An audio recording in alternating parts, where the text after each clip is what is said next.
Hello and welcome to another episode here on my channel. My name is ChaosMole and today we want to talk about why you should look forward to Warhammer 40k Rogue Trader, which is finally going into closed alpha starting this Wednesday. And we will also play and stream said alpha thanks to Owlcat, the developers of this game. So if you want to check it out for yourself, how it plays, how it looks, you should definitely come to our live stream here on YouTube on Wednesday starting at 8 AM ET. That is 1 PM UK time and 2 PM Central European time. But now let's talk about why you should really look forward to it, especially as a Warhammer 40k fan if you have never played any of the Owlcat games. Who is Owlcat? Owlcat had so far 2 games they released, and their 2 games was Pathfinder Kingmaker and Pathfinder Wrath of the Righteous, which you're seeing here running in the background, which I'm playing in turn-based mode, which is also the mode you can play in Rogue Trader. Keep in mind though that especially Pathfinder was never really designed as turn-based game, so everything took much longer, and this is the reason why I spent like 200 hours in Wrath of the Righteous, because like a lot of the fights which only would take like a minute took then like 50 minutes or 20 minutes. But in Rogue Trader it's all turn-based, so things would change quite significantly. But as I said, Pathfinder were the 2 main games they created, and if you're like Pathfinder rings a bell, I've heard about it. It's D&D. It's literally the D&D rule set, but they split up from D&D with 3.5. So 3.5 was the rule set they then just took, because the rule set is not under copyright, and they created their own world around it, which is under copyright with D&D, right? And so Pathfinder is their own like universe, their own characters, their own terms, and so on and so forth, but it is all the D&D rule set. So if you see a lot of similarities to a D&D game, it's because it is D&D. Of course, they have their own ideas and all that, and we will talk in a minute when we are getting to that point. But let's talk about Kingmaker first. So Pathfinder Kingmaker was the first game by Owlcat, and it was an absolute shit show. No, seriously, Kingmaker was bad. It was not a bad game, but it was one of the worst messy games when it came to bugs I have ever seen in my life, and that means a lot. But just to put it into perspective, there were so many game-breaking bugs in this game that at some point they had to create a tool which would take your save game, delete it, take all the things you have done till that point, and the tool then had to replay the whole game for you from the beginning to the point you last saved, make all the same decisions, die as often as you died, use the same items, find the same items, and so on and so forth. Like, they had to replay the whole game for you on hyperspeed till they finally reached the point again where you have last saved, and then you could continue, because yes, they could fix the game-breaking bugs, but if those bugs already happened to you, they couldn't fix that. So they could only make sure that it never happens again, but as I said, they could never like fix it when it already happened to you. And they had this still happening afterwards quite a bit. I saw a lot of playthroughs unravel after some point, where some characters were unplayable, disappeared, items disappeared, abilities just didn't work anymore. It was bad. Like Kingmaker, bad. It's now okay.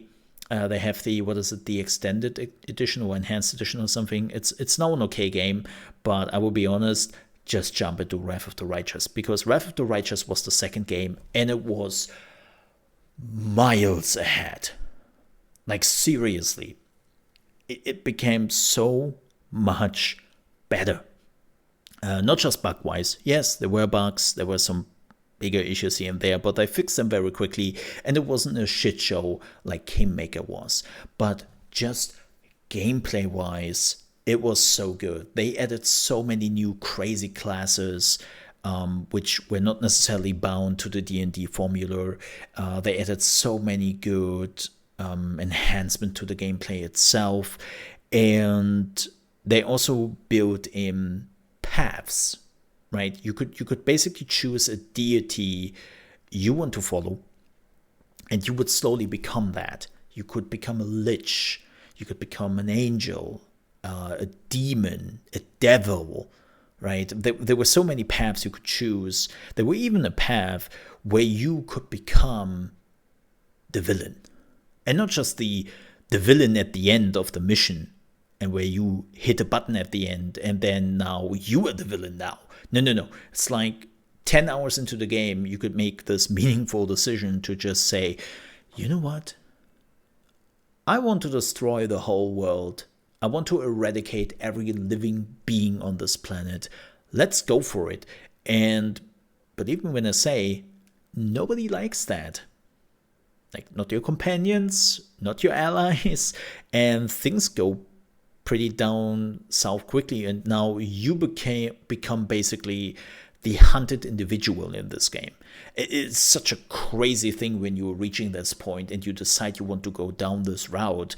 There's just like, wait, that's possible? Oh my god. Which again makes me really helpful for Rogue Trader, because they have already teasing us that you could technically follow the chaos route. So I'm really hoping that they're giving you as many meaningful decisions as they are doing already in Wrath of the Righteous. Like, another wonderful example of amazing storytelling, amazing RPG work is when you were taking a look at the NPCs.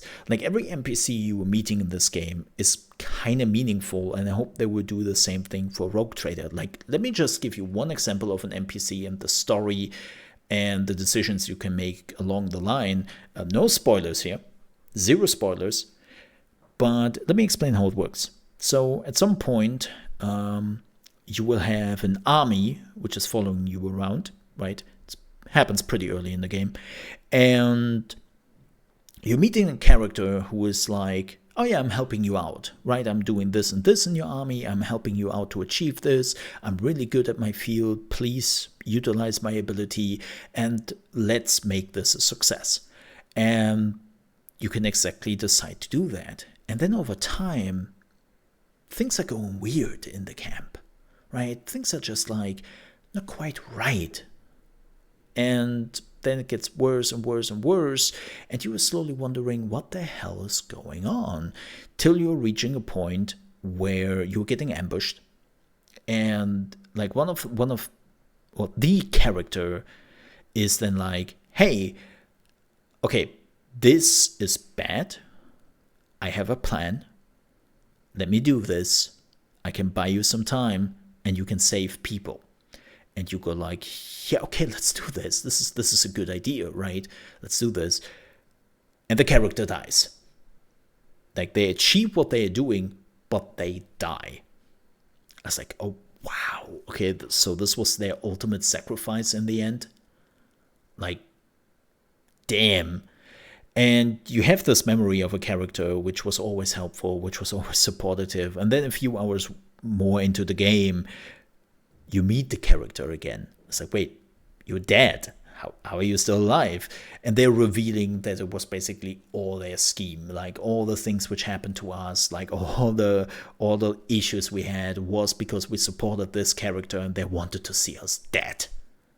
And then you can decide what you're doing with them. You can fight them, you can murder them, you can spare them. Like, it's, again, there are so many amazing characters in Wrath of the Righteous, and everyone has their own agenda. Like, they feel more like human beings with their own ideas and goals than NPCs who are just in the world to make you happy. And I'm hoping they're doing the same route with Rogue Trader. Like, as I said, I know a lot of RPGs are always only talking about giving you options, giving you meaningful decisions, and then in the end you realize, actually, it's not that meaningful, or actually, it doesn't really matter what I would choose. I would always end up at the same point in time. Or when you have some other RPGs where you are literally just choosing the ending of the game at the end. And yes, I'm looking at you, Mass Effect and Deus Ex. but really meaningful decisions which will change the world, which will change the story, which will change everything around you in a lot of RPGs doesn't really help. It doesn't really exist in a lot of RPGs. And especially Wrath of the Righteous has absolutely managed that. And I'm really hoping that in Rogue Trader, we will see the same thing, right? They have already showed us the galaxy map a little bit. They have showed us that you can actually meet other companions of even like the Elder and Space Marines and all that. Yes, you are limited of playing a human, which makes sense in the Warhammer 40k lore. I'm hoping that maybe later on there might be like some choices you can make, like depending on which like factions you are following or something around. Like my point is, putting explorations and meaningful decisions in the Warhammer 40k lore can be rough. Can be pretty tough. But it seems like they are trying to do it, and I'm hoping that will be the case. Combat, I wonder how much they are taking from Pathfinder. They have already said they will apparently utilize a lot of the old Rogue Trader rules, right? So the super old Rogue Trader rules, which have been out there for decades now, they are apparently applying that quite a bit into the game. I'm also really looking forward to turn-based combat. I'm a sucker for turn-based combat. It's really fun to just put a plan together and then see those plans come to fruition or absolutely fail, and it will become a train wreck, right? So I'm always a huge fan of this, and I think it's good that they choose turn-based combat this time. But yeah, I'm really excited about the meaningful decisions. I'm also interested in like which classes you can play, if you can be a psyker maybe, or what they are offering really to you. Maybe you can even become a Space Marine later on, who knows? Like, Owlcat is going very interesting routes when it comes to decision making. And they give you a lot of things you can do. Like, you can make the galaxy burn, I'm sure of it. I'm looking forward to that. But the last thing I want to say, keep in mind that the alpha, which is starting on Wednesday, is an alpha. I know we have a lot of games where they're telling you, yeah, this is the beta you can play 2 weeks before the release. And everyone in the room knows this is not a beta, this is a demo. When Owlcat says, this is our alpha, it is an alpha. I'm assuming we will probably have like 2 to 3 hours of gameplay. It will be relatively buggy because Owlcat games sometimes. But I think they will give you a pretty good idea on how this game will just be fun. Also quick to note, if you want to get into the alpha, there's not a lot of ways to do it right now. You can get the collector's edition, like the real one with a statue in it and all that. And I think it costs 230 euro. Or you can get like the digital collector's edition, which costs 100 euro. So $100. That's quite steep for an alpha. So yeah, if you don't have that money, just wait. There will also be a beta down the line. I wouldn't be surprised if we actually see like early access then again. And then we're getting the full release probably by the end of next year or at some point in 2024. Again, wouldn't be surprised about that. So it is not an alpha in marketing terms, but it will be a traditional alpha. So keep that in mind. But there is a lot to look forward for because, like as I said, Owlcat are amazing storytellers and they give you tons of freedom. And I think that could be really interesting in a world like Warhammer 40k. With that said, thank you so much for watching. If you enjoyed this video, I would appreciate if you leave a like. If you're new to the channel, you want to see more Rogue Trader videos coming up, also Rogue Trader live streams starting on Wednesday, the moment this whole thing goes live, thanks to Owlcat Studios. Make sure to subscribe to the channel, because we are doing everything here on YouTube. With that said, stay safe, and I see you next time.